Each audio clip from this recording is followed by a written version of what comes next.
Excel provides a powerful object model that allows you to control the application and automate complex tasks. Understanding the hierarchy of these objects is essential for working efficiently with VBA and managing your spreadsheets effectively. At the top of the hierarchy, we have the application object.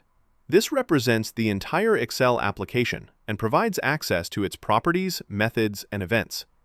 It serves as the root object, allowing you to control Excel as a whole.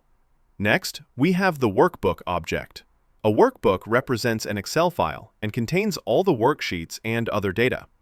You can open, close, and manipulate workbooks using this object, making it fundamental for managing your Excel projects. Within a workbook, you have multiple worksheet objects.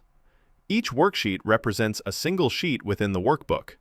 You can use this object to access and manipulate data on specific sheets, allowing for detailed control over your spreadsheets. Drilling down further, we encounter the range object. A range represents a cell or a collection of cells within a worksheet. This object is highly versatile and allows you to read, write, and format cell data, among other tasks. A cell represents the smallest unit of data in Excel, a single intersection of a row and a column. Through the cell object, you can directly access and manipulate individual values, apply formatting, or retrieve information about that specific position in the worksheet.